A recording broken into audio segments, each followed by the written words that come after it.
Let's give applause for him. He's an engineer, graduated from Berkeley, right? Yes, I went to Berkeley because of music. Yeah, that's right.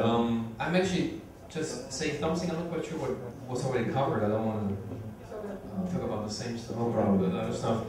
Well, after Berkeley, I went to LA and I mixed actually 4 or 5 movies on surround. Oh. And mixing movies is very different than mixing for music actually.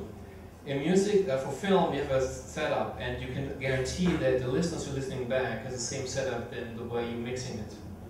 And that's a very big difference. At Berkeley, we had a master class with Elliot Shiner. I don't know if you know the guy, Elliot Shiner. He won a Grammy for Eric Clapton. And at that time, I was a student like you guys, and he was saying that actually when he mixes 5.1, he does not use the center speaker for the vocal. And I was like, well, why would he do that? That doesn't make any sense to me, right? But after mixing yourself, you realize that it makes sense in the musical form. In the musical world, it works really different. First of all, we as consumers are used to the phantom image. So the straight image is the vocal comes straight from the center. It's sometimes irritating. It sounds actually weird to us. The second point is sometimes the setup, the listener listening back, is different than the setup it was mixed. For example, obviously right now it's just with a quick setup here. But in reality, this speaker should not be on the same plane. Like it should be a little bit, like all those 3 speakers need to be the same distance from you. Yeah. So if the guy who's listening back to a mix has a different setup, for example, he puts all 3 the same plane, then this one will be closer, and the center will be actually louder than he mixed it. Yes. So that's one of the reasons why Eric Clapton for Elliot Shiner doesn't use the center speaker at all, actually. Even though he does a 5.1 mix, he doesn't use the center speaker. The other point is the difference between film and music, for example.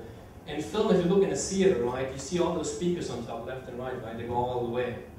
And the speaker on the left side and on the right side contain the same information.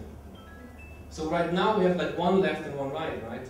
So you can locate the surround speakers, but if you have multiples, there's no direct 90 degrees basically. So it's just like somewhere on the right side and somewhere on the left side.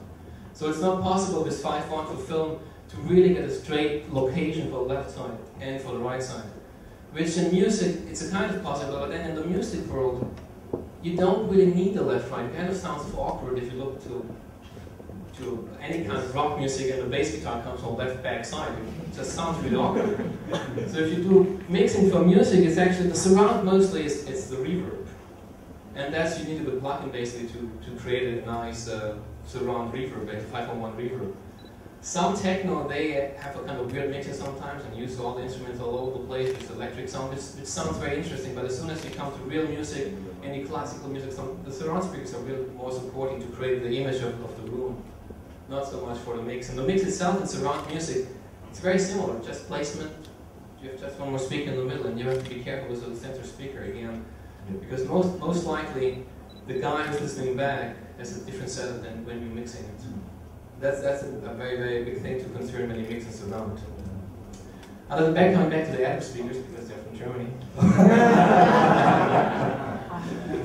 I really love the Adams, to be very honest. I really do. I have to admit, from a professional point of view, I love them because they're really honest.